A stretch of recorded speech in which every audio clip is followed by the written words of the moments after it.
Hello दोस्तों, welcome to कैमरेट। This side सिद्धांत Vishwakarma, MBBS student.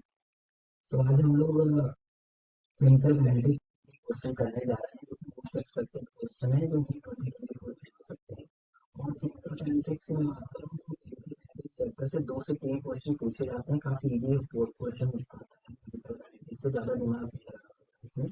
तो आज जितने भी क्वेश्चन मैं करा रहा हूँ, जितने भी टाइप के क्वेश्चन नीट में आते हैं, मैं सारे एक एक टाइप से क्वेश्चन करा रहा हूँ। इन्हीं टाइप पे थोड़ा सा क्वेश्चन प्रैक्टिस कर लेंगे, देन आपका काम हो जाएगा। इससे बाहर कुछ नहीं आएगा। तो चलिए स्टार्ट करते हैं। पहला क्वेश्चन हमारा क्या दिया गया है? For the chemical reaction N2 + 3H2 form क्या कर रहा है? 2NH3। So correct option. So correct option में सीधे सीधे रेट के रिलेशन दिया गया है। तो रेट ऑफ केमिकल रिएक्शन क्या होता है? रेट ऑफ केमिकल रिएक्शन, किसी भी चीज का रेट लिखना होगा तो प्रोडक्ट क्या होगा? प्रोडक्ट डिक्रीज होता है, और सॉरी, प्रोडक्ट क्या होता है? इंक्रीज होता है। और रिएक्टेंट क्या होता है? घटता है। क्या होता है? रिएक्टेंट रिएक्ट करता है जिससे कि उसका अमाउंट घटता है, और प्रोडक्ट क्या होता है? बढ़ता जाता है। तो जब भी रेट लिखेंगे तो क्या होगा कि रिएक्टेंट में हम लोग क्या लिखेंगे? निगेटिव लिखेंगे, और प्रोडक्ट में क्या लिखेंगे? पॉजिटिव। निगेटिव क्या दिखाता है? Decrease in concentration. पॉजिटिव क्या दिखाता है? Increase in concentration. तो हम लोग यहाँ पे रेट क्या लिखते हैं? रेट दैट इज आर से रिप्रेजेंट करते हैं उसको। तो रेट क्या हो जाएगा? Minus of D N2/dt। आपने D N2/dt क्यों लिखा? किसी भी चीज का रेट लिखते हैं तो क्या होता है? रेट हमेशा टाइम के साथ लिया जाता है। तो यहाँ पे क्या होता है? रेट, रेट का सीधे सीधे फार्मूला क्या होता है? Concentration upon time. तो यहाँ पे क्या होगा? D N2/dt small time interval के लिए लिया जाता है, इसलिए ऐसा लिखा है मैंने D। और यहाँ क्या हो जाएगा? Minus of 1/3 D H2/dt। हमेशा जो इसका कोएफिशिएंट होता है वो डिनोमिनेटर में आता है, ठीक है।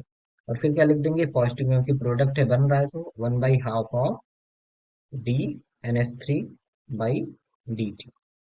अब आप लोग ऑप्शन चेक कर लिए कौन सा ऑप्शन में रेट मिल रहा है। सो ऑप्शन डी क्या है? -D N2/dt equals two plus half D NH3/dt। So option three D क्या हो रहा है? मैच कर रहा है। सो ऑप्शन डी क्या है? करेक्ट है। नेक्स्ट क्वेश्चन क्या है? The rate of the reaction 2N2O5 क्या फॉर्म कर रहा है? 4NO2 + O2 can be written in 3 ways. So हमको रिलेशन बताना है, ठीक है। अब हम लोग यहाँ से क्या कर सकते हैं? यहाँ से क्या लिख सकते हैं? Minus of half D N2O5/dt। ठीक है, इतना समझ में आ गया। अब यहाँ से क्या हो जाएगा? प्लस होगा, क्योंकि क्या है? प्रोडक्ट है। प्रोडक्ट क्या होता है? इंक्रीज होता है। तो +1/4 D(NO2)/dt। इतना लिख लिया हमने। अब इसके बाद क्या लिख सकते हैं हम लोग? एक इसके इक्वल हो जाएगा प्लस ऑफ DO2/dt। ठीक है। अब हम लोग क्या करते हैं? दिया क्या गया है? D N2O5/dt को क्या लिखा गया है? K से रिप्रेजेंट किया है, ठीक है। तो हम लोग यहाँ से क्या लिख सकते हैं? इसको K। ठीक है। तो half of K that is equals to 1/4 of D N O2/dt को क्या दिया गया है? K dash. तो 1/4 of K dash, and that is equals to DO2/K dash and 2O5। ठीक है। तो यहाँ पे क्या लिख सकते हैं हम लोग? K double dash. अब यहाँ से हम लोग रिलेशन फाइंड कर सकते हैं। पहले मान लीजिए इन दोनों को लेते हैं हम लोग, तो क्या हो जाएगा? K/2 that is equals to K dash by 4। So क्या हो जाएगा? K डैश इक्वल्स टू क्या हो जाएगा? ये 2K। ठीक है। और अगर हम इन दोनों को लिए, क्या लिए? इनको और इनको, K डैश इक्वल्स टू क्या आ जाएगा? K/2। ठीक है, या हाफ की। सो हम लोग चेक करते हैं कौन सा ऑप्शन सही है। सो पहला ऑप्शन क्या है? K dash equals to 2K and K double dash equals to K। तो ये तो रॉन्ग हो गया। सेकेंड क्या है? K dash equals to 2K। और सेकेंड ऑप्शन क्या है? नेक्स्ट क्या है? K double dash equals to K/2। तो क्या होगा? ऑप्शन बी करेक्ट होगा, क्योंकि और कोई ऑप्शन मैच नहीं कर रहा है, ठीक है। नेक्स्ट क्वेश्चन की तरफ बढ़ते हैं। तीसरा क्वेश्चन है ये, for the reaction N2 + 3H2 क्या फॉर्म कर रहा है? 2NH3। तो सबसे पहले आप लोग रेट लिख लिया करिए ऐसे देखते ही, ठीक है। तो आर क्या हो जाएगा? Rate that is equals to क्या हो जाएगा यहाँ पे? 1/2 प्लस D NH3/dt। ठीक है। और किसके साथ पूछा है? S2 के टर्म में पूछा है, तो हम लोग N2 का नहीं भी लिखेंगे तब भी चलेगा। यहाँ क्या हो जाएगा? Minus of half D H2/D2। ये मैं इसलिए 3 क्वेश्चन उठाया हूँ क्योंकि इंपॉर्टेंट क्वेश्चन है, काफी PYQ में आ चुके हैं। और इसके आने के चांसेस हैं। एक क्वेश्चन इस यहाँ से रेट से पूछता है, और एक क्वेश्चन आपके या तो फर्स्ट ऑर्डर रिएक्शन से पूछ लिया, या तो एक्टिवेशन एनर्जी से क्वेश्चन आते हैं, ठीक है। सो यहाँ पे हम क्या लिख सकते हैं इसको, dNS3/dt that is equals to minus of 2/3 ds2/dt, ठीक है। हमको वैल्यू किसकी निकालनी है, -dS2/dt। तो -dS2/dt को रख के बाकी सारे टर्म को इधर कर देंगे, तो -dS2/dt क्या आ जाएगा, 3/2 ऑफ dNS3/dt, ठीक है।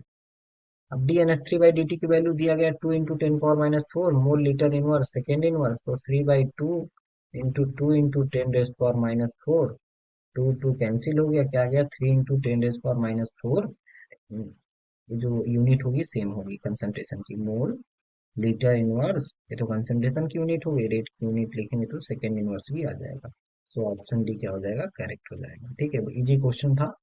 एक वैल्यू के हिसाब से ऐसे क्वेश्चन पूछता है, डायरेक्टली वैसे क्वेश्चन पूछता है, और दोनों का अगर कंपैरिजन करना होता है तो सेकेंड क्वेश्चन मैंने कराया था, ठीक है।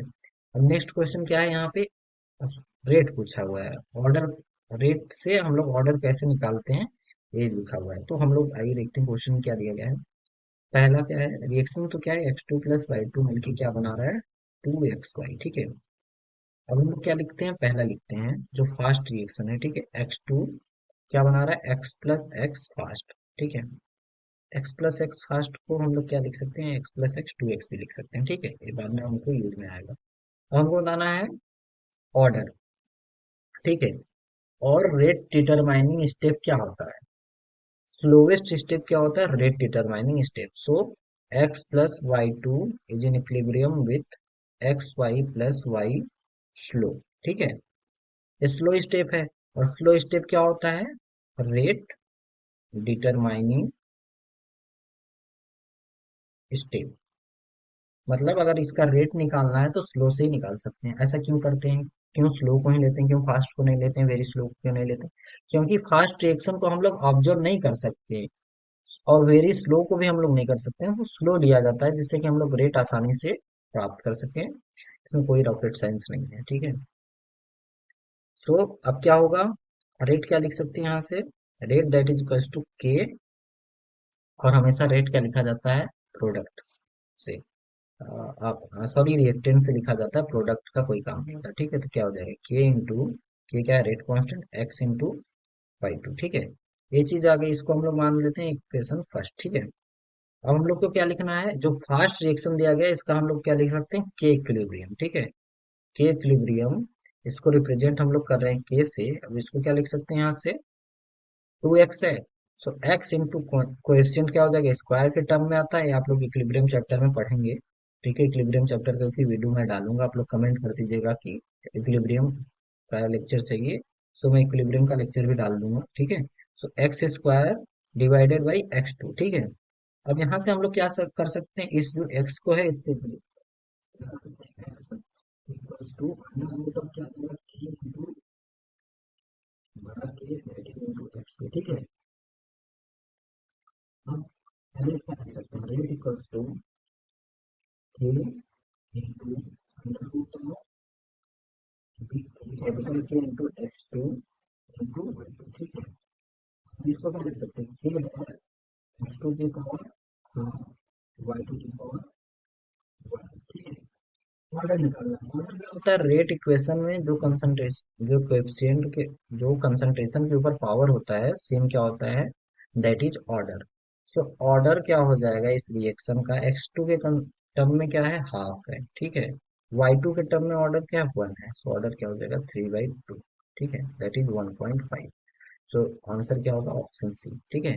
हमेशा ऑर्डर रेट रिएक्शन लिख के, जो भी मेन क्या होते हैं, x2 और y2 रिएक्ट कर रहे हैं, तो जो भी रिएक्टेंट होते हैं उनके ऊपर जितना भी पावर होता है उसको सम कर देंगे, summation of that is order. And order क्या हो सकता है, होल नंबर भी हो सकता है, निगेटिव भी हो सकता है, जीरो भी हो सकता है, ठीक है। लेकिन मॉलिक्यूलरिटी क्या होती है, हमेशा होल नंबर होती है, ठीक है। नेक्स्ट क्वेश्चन की तरफ बढ़ते हैं हम लोग, क्वेश्चन नंबर 5, ठीक है। क्या है, for a reaction between A and B, the order with respect to A is 2 and order with respect to B is 3, ठीक है। तो हम लोग रेट रिएक्शन लिखते हैं। रेट में क्या लिख सकते हैं, के, ठीक है, इक्वल्स टू ए के टर्म में क्या है 2 है, बी के टर्म में क्या है 3 है। सीधे सीधे आप लोग पहले इसी टर्म को लिखा करिए, इसको मान लीजिए आर, ठीक है। अब क्या दिया है, the concentration of both A and B are double, ठीक है। तो यहाँ से R1 लिख सकते हैं और क्या लिख सकते हैं, के। अब क्या दिया है, ए का डबल हो गया, सो 2A², यहाँ भी क्या हो गया, 2B³ ठीक है। अब हम लोग वैल्यू क्या, 2 का स्क्वायर क्या हो जाएगा, 4, सो 4 इंटू, इसको के को पहले ही लिखे रहते हैं, ठीक है। सो के इंटू 4 इंटू A², ठीक है। यहाँ से 2 का क्यूब क्या हो जाएगा, 8 इंटू B³ ठीक है। अब हम लोग क्या करते हैं, 8 into 24 that is 32K and B³ और आप लोग ये चीज देख सकते हैं कि जो K A² B³ ये क्या है, आर के बराबर है, तो यहाँ पे क्या हो जाएगा 32R। तो जो रेट आया है कितने टाइम्स हो जाएगा, 32 टाइम। सो आंसर सी क्या है, करेक्ट है।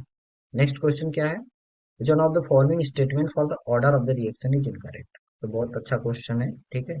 स्टेटमेंट वाइज में पूछ सकता है। So order of the reaction क्या होता है, सम ऑफ द कोएफिशिएंट होता है, can be determined only experimentally, ठीक है।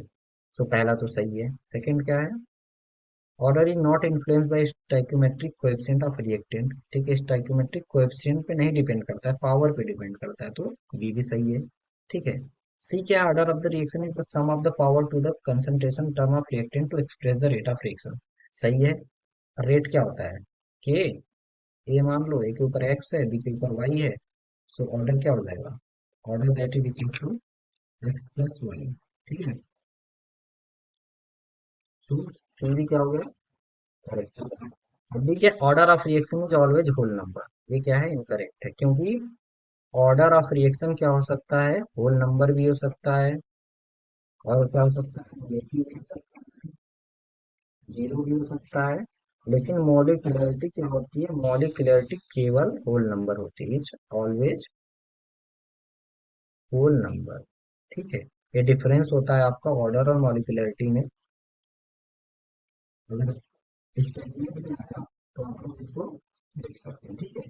तो यहाँ से क्या हो गया, इनकरेक्ट पूछा हुआ है, और मैं जैसा कि पहले भी वीडियो में बताता आया हूँ कि करेक्ट, इनकरेक्ट, नॉट करेक्ट जहां भी लिखा करे आप ऐसे सर्कल कर लिया करिए, जिससे कि आपके क्वेश्चन गलत होने के चांसेस बहुत कम हो जाएंगे। तो इनकरेक्ट पूछा, सीधे सीधे आप ऑप्शन डी आंसर लगाइए, ठीक है। नेक्स्ट क्वेश्चन क्या है, the unit of rate constant for A zero order reaction, ठीक है। जीरो ऑर्डर रिएक्शन दिया गया है, ठीक है। तो हम लोग रेट, रेट इक्वल्स टू के ए टू द पावर क्या हो जाएगा, जीरो, क्योंकि ऑर्डर ऑफ द रिएक्शन क्या है, जीरो, ठीक है। अब यहाँ से हम लोग क्या निकाल सकते हैं, के की वैल्यू, के क्या है, रेट कांस्टेंट, ठीक है। अब यहाँ से के की वैल्यू क्या आ जाएगी आपकी, मोल, क्या आ जाएगी, मोल litre inverse and second inverse, क्योंकि ये कंसंट्रेशन के बराबर ही आ जाएगा, ठीक है। सो आंसर क्या हो जाएगा, कौन सा सही हो जाएगा, ऑप्शन है मोल लीटर इनवर्स सेकेंड इनवर्स, ठीक है। और अगर आपको फर्स्ट ऑर्डर का वैल्यू पूछा हुआ है, ठीक है, तो फर्स्ट ऑर्डर के लिए रेट कांस्टेंट क्या होता है, के इक्वल्स टू सेकेंड इनवर्स और मिनट इनवर्स, या सीधे सीधे आप लिख दीजिए टाइम इनवर्स, ठीक है। तो अगर किसी किसी क्वेश्चन में डायरेक्ट पूछा रहता है कि इसका रेट कांस्टेंट की वैल्यू क्या होगी, तो आप लोग सीधे यूनिट से भी बता सकते हैं, ठीक है। तो ये ट्रिक थी आपके लिए, ठीक है। नेक्स्ट क्वेश्चन क्या है, क्वेश्चन नंबर 8, 2A+B फॉर्म क्या कर रहा है, C+D, तो फॉलोइंग रिजल्ट ऑब्टेन्ड हो रहे हैं, ठीक है। हमें क्या बताना है, रेट बताना है, ठीक है। तो इस क्वेश्चन को कैसे प्रोसीड करते हैं ये देखते हैं। तो सबसे पहले रेट लिख लेते हैं हम लोग, क्या लिख सकते हैं, रेट इक्वल्स टू के ए टू द पावर क्या लिख सकते हैं हम लोग, small a, and b to the power क्या लिख सकते हैं, स्मॉल बी, ठीक है। अब हम लोग इसको वैल्यू निकालेंगे कैसे, तो आप लोग देख लीजिए कि किसमें एक चीज कांस्टेंट है, दैट इज 0.3, और 0.3 किसमें कांस्टेंट है, सेकेंड एंड थर्ड में। तो हम लोग क्या कर सकते हैं, रेट जो है थर्ड सेकेंड का 7.2 into 10⁻⁻² divided by 2.88 into 10⁻⁻1 that is equals to क्या हो जाएगा, के बाई के। तो क्या क्या हो जाएगा, डिवाइड हो जाएगा, यहाँ पे क्या आ जाएगा, ए की वैल्यू क्या है, 0.3 ए, डिवाइडेड बाई 0.3 ए, और यहाँ पे क्या आ जाएगा इंटू बी क्या है 0.2 divided by 0.4, 0.2 divided by 0.4 B. ठीक है, यहाँ से ये कैंसिल आउट हो गया। अब इसकी वैल्यू क्या आ गई 1/4। ठीक है, इसको आप अच्छे से लिखिए क्या है इंटू 10⁻⁻1। सो ये क्या आ जाएगा यहाँ से 2 1। ठीक है, सो 1/2 टू द पावर बी। ठीक है, अब क्या होता है कि इसको भी अगर 1/2 के टर्म में लिखेंगे तो क्या हो जाएगा 1/2 का स्क्वायर। ठीक है, तो पावर बेस सेम है तो पावर की वैल्यू क्या हो जाती है इक्वल हो जाती है, तो बी की वैल्यू क्या आ जाएगी 2 आ जाएगी। दैट मीन्स क्या हो जाएगा बी का रेट रिएक्शन क्या हो जाएगा बी के टर्म में ऑर्डर 2 होगा। क्या होगा 2। So option A and B तो कैंसिल हो गया, ऑप्शन सी और डी में से देखना है। ठीक है, अब इसके लिए हम लोग क्या देख सकते हैं किसमें बी इक्वल है, तो बी किसमें इक्वल है फर्स्ट एंड फोर्थ में। ठीक है, तो हम लोग क्या करेंगे फर्स्ट और फोर्थ को डिवाइड करेंगे, तो 0.1 डिवाइडेड बाई 0.4 क्या हो जाएगा ए इंटू 0.1 डिवाइडेड बाई 0.1 बी, क्या इसके इक्वल होगा 6.0 इंटू 10⁻³ डिवाइडेड बाई 2.40 इंटू 10⁻²। ठीक है, तो यहाँ से वैल्यू क्या आएगी इसकी 1/4 to the power A, that is equals to 1/4 to the power 1/4। ठीक है, अब बेस सेम है तो पावर क्या हो जाएगा इक्वल्स टू 1। ठीक है, तो ए के टर्म में क्या है 1 है और बी के टर्म में क्या है 2 है। ठीक है, तो ऑप्शन डी क्या है रेट इक्वल्स टू के ए पी स्क्वायर। ठीक है, सही है। ठीक है, ऐसे ही आप लोग इसको प्रोसीड करिएगा, ये क्वेश्चन इंपॉर्टेंट है। ठीक है, नेक्स्ट क्वेश्चन क्या है the rate constant for a first order reaction is 4.606 into 10⁻³ second, the time required to reduce 2.0 gram of reactant to 0.2 gram. So पहला क्या दिया है इनिशियल ए नॉट लिखते हैं उसको 2.0 ग्राम, और फाइनल क्या हो जा रहा है ए 0.2 ग्राम। ठीक है, तो फॉर फर्स्ट ऑर्डर, ठीक है, फर्स्ट ऑर्डर रिएक्शन के लिए जो रेट कांस्टेंट की वैल्यू होती है K that is equal to 2.303 by T into log of initial concentration upon final जितना बचा रहता है। ठीक है, अब यहाँ से हमको टी की वैल्यू निकालनी है, टी क्या हो जाएगा 2.303 बाई के की वैल्यू दी गई है 4.606 इंटू 10⁻³ इंटू लॉग ऑफ क्या हो जाएगा 2/0.2, ये क्या हो जाएगा लॉग 10। ठीक है, लॉग 10 की वैल्यू 1 होती है तो टी को सॉल्व करेंगे, टी कितना आएगा 500 सेकेंड। ठीक है, सो ऑप्शन सी क्या है करेक्ट है। ठीक है, नेक्स्ट क्वेश्चन क्या है for a reaction activation energy E equals to 0 and the rate constant at 200 kelvin is इतना 1.6 इंटू 10⁻⁶। सो T1 कितना दिया गया 200 केल्विन और उस पे K1 कितना दिया गया रेट कांस्टेंट की वैल्यू 1.6 इंटू 10⁻⁶ सेकेंड इनवर्स। ठीक है, अब हमको बताना है T2 कितना है 400 केल्विन, तो 400 केल्विन पे K2 की वैल्यू क्या होगी। ठीक है, तो इससे क्वेश्चन एक्टिवेशन एनर्जी दिया गया है, रेट कांस्टेंट दिया गया है, टेम्परेचर दिया गया है, तो आरएनएस इक्वेशन का हम लोग यूज करेंगे। ठीक है, आरएनएस इक्वेशन क्या होती है log of K2/K1 that is equals to ये divided by 2.303 R into 1/T1 minus 1/T2। एक चीज ध्यान दीजिएगा यहाँ से, जो टर्म यहाँ पे ऊपर होगा ठीक है उसका जो टेम्परेचर वाला टर्म होगा वो क्या आ जाएगा बाद में आएगा। ठीक है, अब यहाँ से हम लोग क्या लिख सकते हैं log of K2/K1 that is equal to ये की वैल्यू जीरो है तो सारी वैल्यू जीरो हो जाएगी, तो पूरी वैल्यू जीरो हो जाएगी, और लॉग 1 की वैल्यू क्या होती है जीरो के बराबर होती है। ठीक है, लॉग 1 की वैल्यू क्या होती है जीरो के बराबर होती है, तो हम लोग इधर क्या लिख सकते हैं that is equal to log 1। So क्या हो जाएगा K2 इक्वल्स टू K1। ठीक है, तो K2 की वैल्यू क्या आ जाएगी सेम 1.6 इंटू 10⁻⁶ सेकेंड इनवर्स। ठीक है, काफी इंपॉर्टेंट क्वेश्चन था, और आंसर क्या होगा बी सही होगा। ठीक है, अब इस क्वेश्चन में क्या दिया गया है रिएक्शन ए से बी की तरफ प्रोसीड हो रहा है, enthalpy of reaction delta H, reaction की वैल्यू क्या दी गई -4.2 किलो जूल मोल इनवर्स, और एनर्जी ऑफ एक्टिवेशन ये क्या है 9.6 किलो जूल मोल इनवर्स।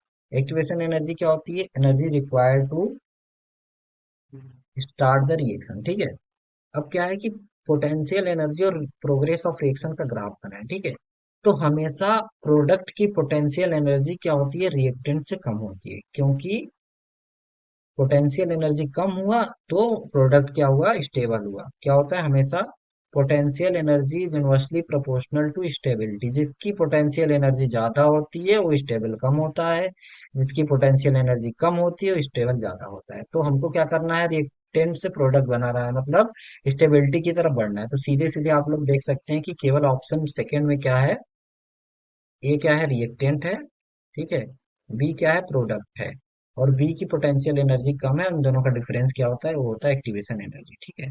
तो सेकेंड आंसर क्या हो जाएगा, करेक्ट हो जाएगा। नेक्स्ट क्या है question, 3O2 is in equilibrium with 2O3। इसमें क्या बताना है, केसी दिया गया है और बताना क्या है, O3 का कंसंट्रेशन। तो केसी क्या होता है, इक्विलिब्रियम कांस्टेंट। इक्विलिब्रियम कांस्टेंट क्या होता है, प्रोडक्ट का concentration to the power coefficient divided by reactant to the power concentration उसका, ठीक है। अब हमें किसकी वैल्यू बतानी है, O3। सो O3 स्क्वायर हम लोग क्या लिख सकते हैं, Kc इंटू O2 क्यूब, ठीक है। ये चीज आप लोग इक्विलिब्रियम में ज्यादा पढ़ेंगे, ठीक है। सो Kc की वैल्यू क्या दी गई है, 3.0 इंटू 10⁻⁻⁵9, यहाँ पे क्या है, इंटू है, ठीक है। O2 की वैल्यू क्या दी गई है, 0.04 मोल, ठीक है, मोलर। कैपिटल एम मतलब मोलर होता है, मोलर मतलब मोल पर लीटर, ठीक है, कंसंट्रेशन दिया गया है। तो यहाँ से क्या लिख सकते हैं इसको, 4.0 इंटू 10⁻⁻², ठीक है, मोलर। अब इसकी वैल्यू यहाँ पे रख देते हैं, 4.0 इंटू 10⁻⁻² का क्या हो जाएगा, क्यूब। तो वैल्यू क्या आ जाएगी, 3.0 इंटू 10⁻⁵9 इंटू 60 क्या आ जाएगा, 4 इंटू 10⁻⁻6, ठीक है। अब इसकी वैल्यू क्या आ जाएगी, 64 इंटू 3 क्या आता है, 192 होता है, इंटू क्या हो जाएगा, 10⁻⁻ क्या आ जाएगा, 65, ठीक है। अब O3 को हम लोग निकालना, O3 स्क्वायर है यहाँ पे, तो अंडर रूट यहाँ आ जाएगा अगर O3 की वैल्यू निकाल रहे हैं। अब हमको सॉल्व करना है इसको, तो यहाँ से हम लोग क्या कर सकते हैं, इसको इवन टर्म में करेंगे, जिससे कि पावर क्या आ जाएगा, हाफ होके बाहर आ जाए स्क्वायर रूट से, ठीक है। तो क्या हो जाएगा, अंडर रूट ऑफ 19.2 इंटू 10⁻⁻64, ठीक है। अब 64 को निकालेंगे बाहर तो क्या आ जाएगा, 10⁻32 बाहर तो आ जाएगा। वैल्यू क्या आ जाएगी, तो आप लोग कैसे एग्जाम में जल्दी सॉल्व करेंगे, तो आप लोग देखेंगे कि 19 किसके बीच में आता है, 19 क्या आता है, 4 के स्क्वायर और 5 के स्क्वायर के बीच में आता है। 4 का स्क्वायर 16 होता है, 5 का स्क्वायर 25 होता है, इन दोनों के बीच में आएगा, इन दोनों के बीच में एक ही वैल्यू 4.38, ठीक है। तो आंसर क्या आ जाएगा, 4.38 इंटू 10⁻32, ठीक है। ऐसे सॉल्व करेंगे तो इसका आंसर क्या होगा, 4 होगा, ठीक है। नेक्स्ट क्वेश्चन क्या है, for a first order reaction A to product initial concentration A 0.1 which become 0.003, so after 5 minute rest constant बताना है। इसमें सीधे सीधे के की वैल्यू बतानी है। के क्या होता है, फर्स्ट ऑर्डर के लिए 2.303 by T log of A naught divided by A, ठीक है।